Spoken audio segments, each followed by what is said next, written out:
Well, good morning, gang. It's 11:15. There's not a burst of sunlight in the sky. It is completely overcast, so John and I are going for a hike. But let me fill you in on what's up. So I got a call about my surgery for the tumor that I have today, and they said that I have to go to a medical clearance appointment at my regular doctor, which I didn't know about.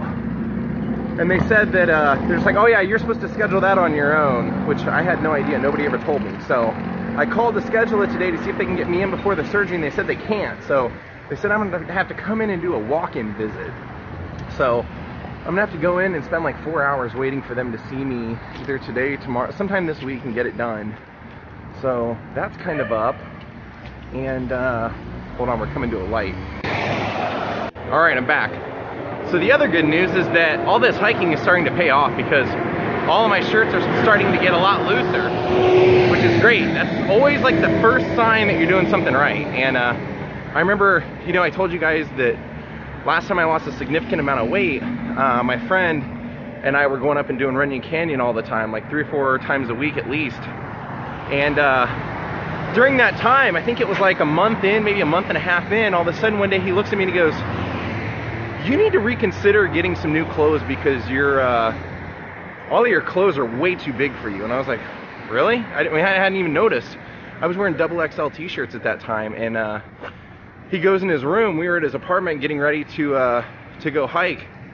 And he goes in his room, comes out with a shirt, and he goes, here, try this on. I didn't even look at the size or anything. I tried it on. He goes, that's a large. You're a large now. And I was like, whoa.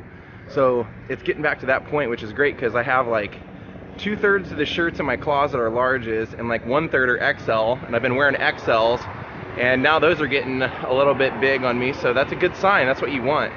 And actually, guys, it dawned on me, I think I might hit up his old roommate and have him on the vlog, because he's a pretty well-known actor. I mean, like, you definitely recognize him from a lot of stuff. He was in Independence Day, and for you cult movie fans, if you ever saw Donnie Darko, he was the bunny. He was the guy in the bunny costume from Donnie Darko. His name's James Duvall. And he's an awesome guy, and he's been in a ton of movies, and he has some great stories. So I have a whole list of things to do today, guys. I gotta hit the post office because somebody had bought one of my CDs and records, so I gotta mail that out to him today. Workout trainer Dave sent me a text and said, hey, do you have time to meet up today? I have something that's going to be happening soon that's a life-changing event. It's going to change my life overnight, and I want to talk to you about it. And I was like, okay.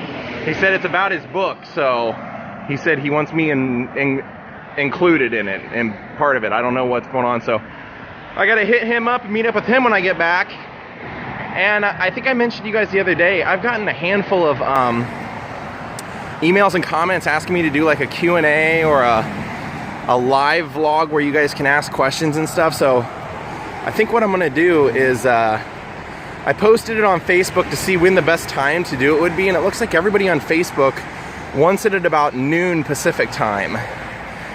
But I know I have a handful of people who immediately watch the vlog when it goes live. So I think what I want to do is I think I'm just gonna randomly one night at like midnight go live, and I'll do a Q&A with you guys then. And then same thing at noon, like maybe the next day we'll do another one at noon so all those people can ask questions, and we'll do 2 of them. And this will not replace the vlog that I do. This will just be in addition to it. It's not like a, oh, I feel lazy and I don't want to do anything for the vlog, so let's make it easy. This will just be one of those things that be like kind of an added bonus, and we'll see how it goes. And the reason that it's going to be unannounced is because, for one thing, I never know what my schedule is going to be like and when it'll change, so I'd rather it just be random. And 2, I don't want any trolls like just sitting around. Well, actually, I have like one troll who has multiple accounts. One night I was up late, and every 5 or 6 minutes, a different account would leave some creepy, like nasty, weird, perverted message on there, and then I would get a thumbs down. It was literally every 5-6 minutes that every time I would get that message or a comment from that person. It's the same goof that has like these fake anti-Daily Woo and anti-Jordan accounts and all this stuff. This is the best part. This is what cracks me up, is that they think that the thumbs down mean anything. The thumbs down absolutely mean nothing. But when you go on there and give me 18 thumbs down, that's also 18 views for my videos, so you're just giving me money. And I am totally flattered that you love me and the Carpetbagger and Adam the Woo enough that you come and you watch our videos 18 times a day. In a weird way, you are a true fan. Thank you. Oh, and I realized I didn't even tell you what we're gonna vlog today. I'm gonna keep it local since I have so much stuff to do in the area, and we're gonna do a Hollywood vlog. And what we're gonna do is I'm gonna take you guys over and show you and tell you about the Plaza Hotel.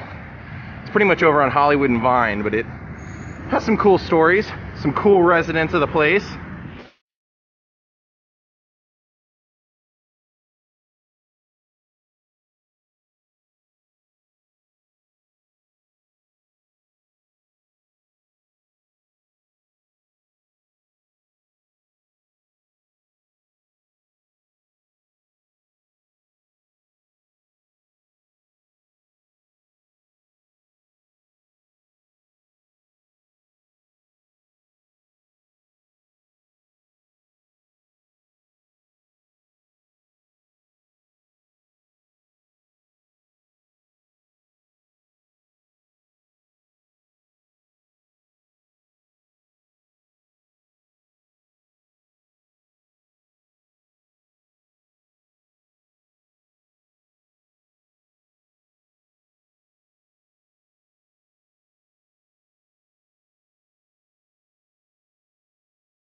All right, Lionhearts, you did it. Great hike, guys. We're done. And I'm not gonna play music all the time in every vlog from now on just because I can. I'm just playing it because I think you gotta be tired of hearing me like huffing and puffing and panting when I go on these hikes, and just changes up the mood a little bit. Funny thing, on my walk up there, I looked over and I saw a woman hiking up eating McDonald's French fries right out of the box. And I was like, you never know what you'll see up here. But it actually reminded me of something. Reminded me of this great scene I'll tell you guys about when I get home, from a great Robert Rodriguez movie that he made way early in his career called Road Racers, starring Salma Hayek and David Arquette, and it was like a greaser movie. But there's a scene with a French fry that I think is worth telling you about, because it's a good way of looking at life, and it's a good way of how one of those things that I saw when I was like 17 years old, and it like stuck in my brain. I was always like, this is kind of like one of my motives for life, or one of my kind of like sayings for life now. And you know what, let me tell you now. So there's a scene in this movie, it's like a 50s like greaser type movie, and there's quite a few scenes that take place in this like small town diner. And one of the scenes is kind of a guy who's kind of well known. He's an actor named John Hawkes. This was one of his early movies, and he plays a character called Nixer.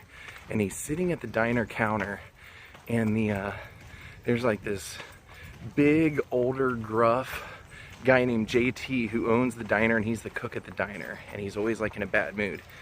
And Nixer grabs a toothpick and stabs a French fry, and then holds it up like right here. And he goes, "Look, JT, from here to eternity," and then that's one side of the French fry. He goes, "is the time before I was born. And from here to eternity is the time after I die." then he points to the French fry and he says, "This is it. This is the only time I get to do it." And JT says, "Do what?" Nixer says, "It." And JT looks at him, glares right into his eyes, reaches over and grabs that French fry, dips it down in the ketchup in the plate and swirls it around, and he shoves it in his mouth, and he looks at Nixer right in the eye and he says, "You ain't doing nothing. You're gonna live out your days in this dinky little town, and you're gonna die with one of my burgers in your hand. And that's it. You can either be Nixer in your life or you can be JT. Which one do you want to be?" I just realized I never said Daze with Jordan the Lion begins now. I wonder if that means that the vlog never officially started. So I remembered a funny part to that story that I was telling you earlier about how my friend said you need to get new wardrobe because your clothes are too big for you. That very night, in those days I was hanging out at the Comedy Store every single night. And a famous comedian now, who has his own show on Comedy Central called This Is Not Happening, was moving to New York City. His name is Ari Shaffir, and he was giving away all of his stuff out of his apartment. And he had hundreds of shirts. And he was keeping 10 shirts, and he was just leaving everything in his apartment and telling the friend who he was letting move in to just get rid of it. So one night I go to the Comedy Store, I'm walking through the main room, and the resident homeless guy who hangs out at the Comedy Store, who steals stuff around town and then takes it to the Comedy Store and sells it for $1 or $2, Boone Shakalaka, has basically a store set up in the main room. He's got all these shirts laid out, and I recognized him from Ari's collection, and he was selling them all for $2 a piece. So I just handed him a 20 and replenished my entire t-shirt collection that night, and then took a picture of him and sent it to Ari Shaffir.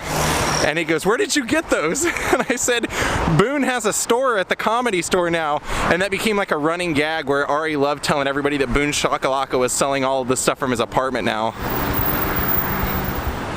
Well, today, this is our destination, the Hollywood Plaza Hotel. And man, what a crazy history this place has. Right over here on Hollywood and Vine, this was built in 1925 for $1 million. And you can see on top there's one of those classic neon signs, which is now a historical landmark for the place. But this was a home for television, theater, and radio actors from the 1930s, 40s, and 50s, because right over here on this corner was where the Hollywood Brown Derby was. A block down was NBC Radio. And so it was just a very convenient place for people in the business to live, and boy did they live here. In the 1930s, George Burns had an office on the top floor, way up there. Jackie Gleason really made his name in New York City. He was a comedian in New York City, but he did give it a brief attempt at being in the film industry in the 50s. And one of the only 2 residents he had in the time that he lived in Hollywood was here. The other was the Garden of Allah, where pretty much everybody who was a well-known drunk in those days lived. But Jackie Gleason lived out here for like just a few years while he was trying to make it in movies, and they really only let him kind of be like a background extra or maybe one line here and there. So he ended up going back to New York, becoming successful, doing The Honeymooners, and then living in Miami for quite a bit. That used to be a bar called the Russian Circle, and in 1937 Clara Bow negotiated with the hotel to take over the Russian Circle, and her and Rex Bell ran it, and it was called the It Cafe. And part of her deal was that she had to be here, make appearances 3 times a week, and she actually ran this from 1937 till 1943, when she basically, I think, just lost interest. And as we would know later on, Rex Bell ends up having a political career. He ends up becoming the lieutenant governor of Nevada. So, and they were together until he died, so she was part of that history as well. But in the 60s, Doris Day lived here. In 1941, when Ava Gardner got her very first contract, she moved into here. Marilyn Monroe lived here in, they say, either the late 40s or the early 50s.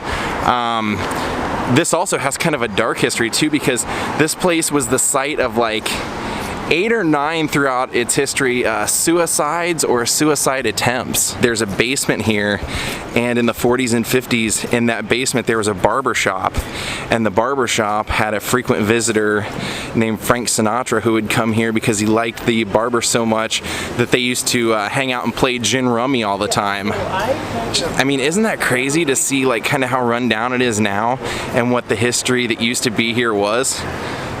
In fact, it was like, I think now, from the 1970s till now, just like the Knickerbocker, it's become a retirement home.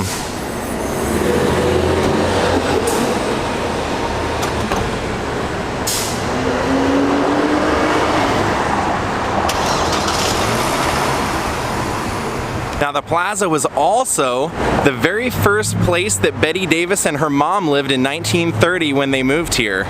The next place that they ended up living was the one over there on Highland that I showed you guys, where the that big showdown happened, the big gun battle and everything, where they threw the guy out for eminent domain. But this was the very first place that she lived, and the longtime honorary mayor of Hollywood, Johnny Grant, actually used to host a radio show, and they used to broadcast from the bar of this place.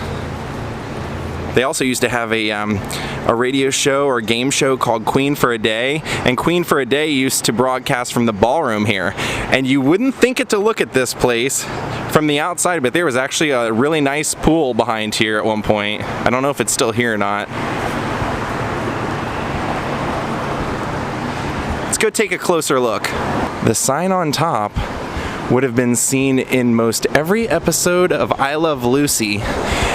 It was a silhouette outside Lucy and Ricky's apartment.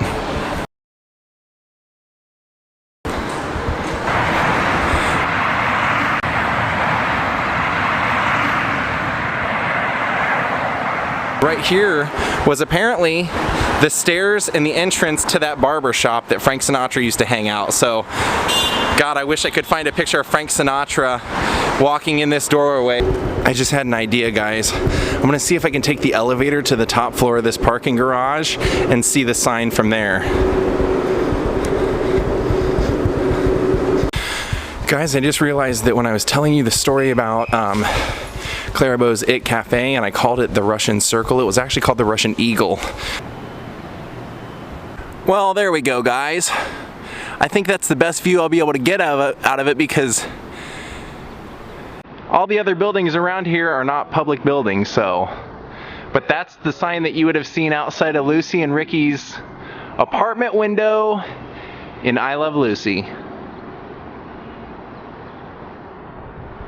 Nope, looks like the pool is gone. That was the pool area back there.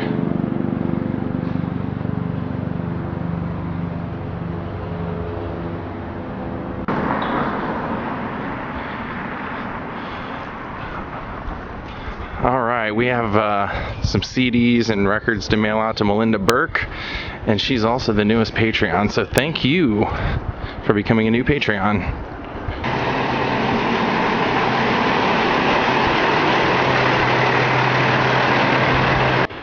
That is not a hidden Mickey at all.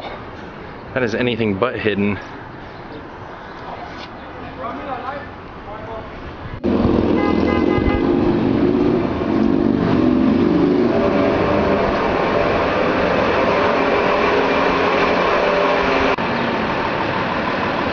Alright, the mail is out. I gotta call Dave and see what Dave wants.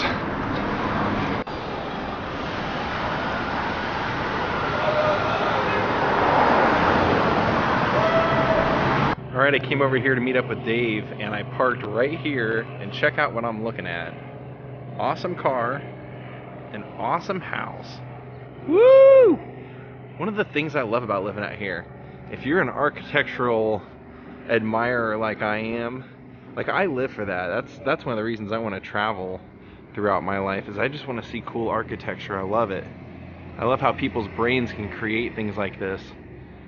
And in Los Angeles, there's no shortage of finding cool things like this. And this. This is somebody's apartment as well. Wow. That one's nice too. All right, good time seeing Dave. He basically just wanted to talk to me about, he wants to make like a teaser video for his book. And he wanted to know if I knew anybody that was creative in the way of making interesting kind of cryptic-y videos, like teaser videos, which is not what I do. I do lifestyle videos, so I said, yeah, I have some friends, so I'm going to see if I can put him in touch with some people. All right, gang. Have a great night. Until tomorrow. Good night.